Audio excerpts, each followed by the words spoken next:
Ladies and gentlemen, we're back here on the MLG Pro League Season 3 coverage. Courage joined by Maven all the way out in Los Angeles.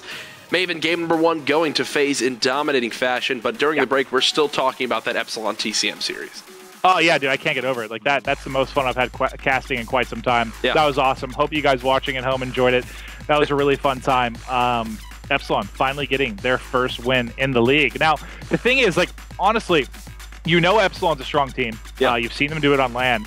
Sometimes, I mean, people can talk about mental blocks. You can call it whatever you want, but when you haven't got a win, when you haven't won a game 5, it just starts to build and build and build and build. Yep. When you finally get that relief there, best feeling. I really honestly think we're going to have a new Epsilon team. Now, do I think they're going to make top 8? Do I think they're going to win the rest of their games?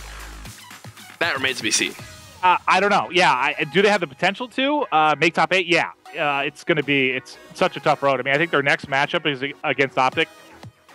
I mean, did they take a couple games from Optic on LAN? Yeah, they have a potential to beat Optic, but online, I think that's going to be very, very tough for them. Yeah. I just am excited to see where they go, because I do feel like they have a lot of young players. Royalty, Remy, Naga, really, they've got some young guys in the team. Swanee, I think, kind of being more that veteran leader, but I just feel like there was so much pressure on him, man. Just to get that win has to be huge. Like, as excited as I was and how happy I felt, I got to think they feel so happy and relieved. Oh, yeah. Now 1-5 in Game 5s here in Season 3. That's all they needed. They got the first win under their belt, but we're hopping back on board with the Faze vs. Isolation series. Now over to ISO's host. Game number 2, Detroit Search and Destroy starting up. As we mentioned prior to the break, Faze's worst S&D map statistically. They've yet to win it in Season 3. We'll see if they can break that misfortune right now. ISO still playing with Lacefield as their 4th. I believe Lacefield was just announced as a new player on 3's Up. I'm not entirely sure, so that's an interesting scenario to be in. Great practice for him if he's still playing in the Pro League. And he's been doing a really, really good job. Game 1, they all kind of got stomped to a degree, but he was fantastic on Monday, Jack. It was really the highlight of what we were talking about in the series. Puck and I were talking about Lacefield. He was just going massive. Every game, really just performing. But here we go. Well, I take it back. Never mind. No round 1. We're going to have a draw and restart. I think that's the 5th time we've had to end the game so far tonight. We're only in series number 2. If you're just tuning in, series number 1 went to Epsilon. They took down TCM 3-2. Series 2 is up right now. Faze going up against ISO. Faze took map number 1. After this, we'll see Optic Gaming versus Optic Nation. And then finally, our last match of the night will be Rise versus Elevate. Still a ton of Call of Duty action to go down. Who knows if I'm going to hit my last bus home. I might have to sleep in the MLG offices tonight. I hope you do. No, I wouldn't mind it. I mean, I think I'm having fun tonight. I just my biggest concern is I put so much energy into that first series. By series 4, I may be drooling on myself. But thankfully, I've got a fridge full of energy drinks. It stays sunny here late, so unlike it'll be like midnight for you, it's actually only 9 o'clock for me. It looks like we are creating a new lobby, though. Jack, let me know if you need an invite, pal.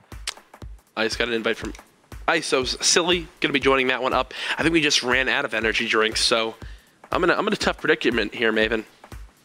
Oh, yeah. No, you're young, though. What are you, like 17? You'll just have to drink some water. You'll be good to go. Actually, I just turned 16 2 weeks ago. You look it, Jack. Can you grow facial hair if you try? Yes. What are you talking about? I got stuff going right now. You got that look of someone that would like desperately try. Like you'd be putting Rogaine on your cheeks. I hate you so much. I feel like you speak from experience on that one. Starting up game number 2, Detroit Search and Destroy. Maven, predictions for this game. You think ISO can take it? Oh, I think ISO absolutely can take it. I think FaZe is a good S&D team because they're, well, I guess they're a little bit better at doing what Optic used to be good at. Like Optic used to be able to trade really, really well. They wouldn't necessarily play the smartest, but due to their gun skill, they could trade very well. They communicated well, and then it fell apart somewhere. I feel for Optic over the last couple of months, they just haven't looked very good in S&D. Yeah. I think this FaZe team is sort of what we saw from them months ago. I just remember talking about Optic like, oh my god, every time someone gets shot at, every time someone dies, it's getting traded. I think FaZe has been doing that much better recently. Well, we're going to see that Faze team in action here in game number 2. Faze versus Isolation. I'm on board with Havoc off the start. No nades, just rocking.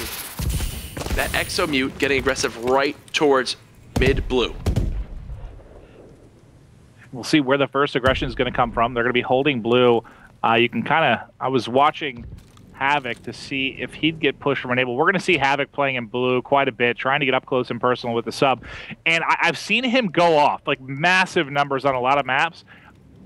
I'm trying to think if I've ever seen him have a really huge game here on Detroit. I know he's capable of it, but I don't think I've seen one. He'll actually end up being, well, kind of first blood is attached, and him will be taken down pretty much simultaneously. It's going to be a 3v3 here early, Jack. Oh, Clayster somehow staying alive. He's just going to run away and play his life. Zuma there to answer back. Faze doing what they do best. That's trading kills. Enable destroys Silly with the bow there in back green alley, and the final kill coming in. Faze ending that round quickly, up 1-0. They're able to take control here. It's going to be like most maps. I mean, outside of, I guess, Riot probably be the only one. It's really going to come down to who's able to steal those offensive rounds. Defense being heavily favored on most of the maps here. We'll see Clay able to close it out with the bow. Zuma, we've talked about the fact that he's been deadly in every game mode. We saw him have a solid game 1, and now game 2 already off to a 2-0 start here, Jack. Zuma is so good, and I've said this time and time again, I think he's the best in AW right now of knowing when to push for extra kills or just getting a first blood or a big kill somewhere on the map and pulling back and playing his life. He showed it off right there. He killed the player in mid-hospital, then backed up and was able to help Clayster trade that kill. Already getting aggressive through school. They have no clue he's already on this close side of lockers. Look at that, first blood on Dito, now getting aggressive, pushing in. Silly takes him out with that kill, with the bow, 3-on-3, the push down middle street coming out of Faze. And Silly is going to be running into the bow of Clay in just a moment here. He does see him dash apart. If you're Silly, I do not want to challenge this. You do never want to challenge the bow of Clayster, but Havoc going to answer. It's going to be a 2v2. Clay ends up jumping out window. He should be able to catch Havoc here. He's going to win that. Nice, accurate shots coming in there, and the final player was Silly. He peeked that corner, saw Clay with the bow earlier, knows he has picked up Havoc, so he's going to try and wrap back out here, try and come for mid-street, and he's going to have 2 bows meeting him there, going to drop basically on front steps. 2-0 lead from Faze, and as good as ISO's been, they do really rely on big plays, whether it's, you know, you've seen Silly have that crazy 1v3 at relegation. We saw him have a 1v4 in the Season 3 League. We've seen so many 1v2, 1v3, 1v4s out of Havoc. I can't even remember all the big plays we've seen. But, you know, as great as those plays are, Jack, you almost don't want to rely on them. You'd rather kind of have that effective trading game where everyone's going off. Oh, yeah. Not one person just carrying the load and having to have a miracle round. If they don't get a big effort out of one of their guys, I feel like this is, I mean, FaZe might just roll them here. Right now, it's looking that way as FaZe is up 2-0. Zuma picked up first blood in that round inside the school, and then it just went fully in FaZe's favor as Clay picked up 2 kills in middle map. Havoc playing slow yet again towards this A side. You can see all of ISO has yet to really push from the safety of their base, while FaZe has now gained middle map control. That's Zuma yet again playing right outside that mid-Atlas building. Shots coming down, back green alley. No one has yet to strike first blood. I'm watching Silly. He's got eyes in window towards A. He had to back up because of nades coming in. They haven't, just kind of feeling them out right now, not able to pick anything up. That's actually going to be a Dito that gets a pick mid-street, but there we go. We talk about the effective trading of FaZe. They're able to answer right back and get Dito. So the first blood basically negated as they're able to turn it right back into a 3v3. Havoc had to have heard Enable push towards that blue closet area. You can see him just pre-aiming it now, beginning to get aggressive towards it. The push down green alley comes. Enable picks up 1 kill. Attach trying to stay alive inside green. He gets challenged in towards closet. He plays his life as well. Loses that gunfight versus Silly, but the 1-on-2, Silly lasts alive. They know exactly where he is. Silly in a 1v2. Last round as well. In a worse predicament here. He doesn't have much time. Tries to challenge Clay. Clay wisely backs away. He'll re-peek him, but there should be no time to deal with this as there was a second player across map. He doesn't have time for the plant, and that's going to be a 3-0 lead from FaZe. And this is just, I mean, FaZe really isn't making mistakes right now. They've pretty much, every time there's been a chance to trade it, they've been able to take care of business, Jack. Anytime they've had advantage, a 3v2 or a 2v1, they've closed it out. And when you've got Enable and Clayster without any deaths, pretty good spot to be in. Yeah, it's a scary situation for Isolation right now. Silly left in the 1v3 earlier on in this game, left in a 1v2 there, not able to clutch up yet again, Maven. It's something you talked about. You don't want to find yourself in those miracle situations. Yes, you can have them once every few games, but you can't expect them 2-3 times a game. FaZe up 3-0. If they can win this round, head back on over to defense up 4-0. They'll be in a prime position to take the 2-0 series lead. Yeah, like you said, I mean, uplink goes back to Faze, correct? So Yep. that would be, I mean, you're looking at a sweep for sure if that happens, in my opinion. I just, if they go up 2-0, it's 100% a sweep. I just can't see them hanging with them, especially, I mean, to be completely honest with you, ISO has just looked abysmal at times in uplink. We saw Optic Nation spank them so bad the other night. Like, I actually thought for a second that Isolation never played the game type before. 25 seconds remaining attached, picking up a second kill of this round. Zuma finds one. Now another 1-on-3 for Silly. He gets cut down yet again. Faze up 4-0. We just asked the chat, will Faze 3-0 Isolation? Maven, I'm leaning towards yes at the moment. Yeah, it's looking that way. Big game 1 win. I don't see any planet in which they lose this game unless you get one of those crazy things where they've been. The big thing is they've been shutting down Havoc. He's what, 1-4 right now. I haven't ever seen that in recent memory where he's struggled in S&D. Even when his team has really struggled, typically he's going off for double digits. He's like guaranteed 10 kills in most S&Ds, and right now, I mean, he's getting nothing done. They're just getting steamrolled. And really, the thing to point out, the two players we said need to go big for ISO. Lacefield, who's 0-5, and Havoc, who was 1-4, gets taken out there. Trading kills, coming back and forth, 2-on-2. The push out of green, trying to be stopped here from Faze. Clayster with the cross-map fire, picks up 1 kill. Now the 1-on-2, Silly last alive yet again. He gets cut down by Clay. 5-0 lead for Faze. They're making this look easy, to say the least. Yeah, and like it almost is crazy as it is to say, considering ISO hasn't lost a or hasn't won a round. Like it actually has looked easier than a 5-0 score. Like, yeah.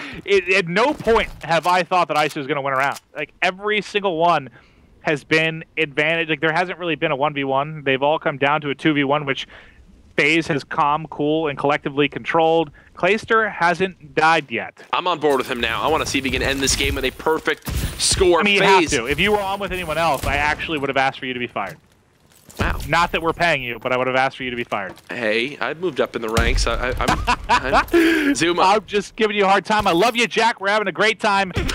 Can Clayster close it out here? He's peeking towards A. You already saw Dito drop. Yeah, doing a great job there is Zuma, picking up that first blood. Something I mentioned, he's going to get the first bloods for his team, leading all of Season 3 with over 20% of first bloods for his team. Crazy stat lines from him so far this season. Zuma average of all players averages the highest percentage of first bloods through all of Season 3. I would 100% believe that. Clayster gonna get picked off. He's finally going to end up dropping here. Zuma and team leading the way. 47 seconds left to work with. They've got the bomb down here, and this should be over unless Havoc. Well, it's not over when Havoc's still alive. Yeah, he just somehow won that gunfight on top. Jump wall, spots the second player. That's it. Faze winning 6-0. Crazy performance from them. The Red Militia looking very strong in Game 2. Maven, that was Isolation's host as well. Now we're going back to Uplink. Isolation's worst game mode. Biolab. We're playing Biolink, Maven, one of your favorite maps. I do love me some Biolink. I picked Isolation the other night versus ON. They won. I like the way they played there. They look great and everything except for the Uplink. It was painful to watch. Again, it was a 3-minute and 20-second uplink. It was over before you blinked. No offense to Nation, but FaZe is a much better team than Optic Nation. I just don't see any way this won't be a sweep right now. The goose is loose. Lacefield Lev dropping the 0-6. The entire team not winning a single round. Pretty impressive stuff from FaZe. I really do think that was FaZe outperforming Isolation there, doing the best they could in that search and destroy on Detroit. Now, that was their worst S&D game mode, too, as well, Maven, for FaZe in Season 3. Game number 3 coming up next. Biolab Uplink. You won't want to miss it.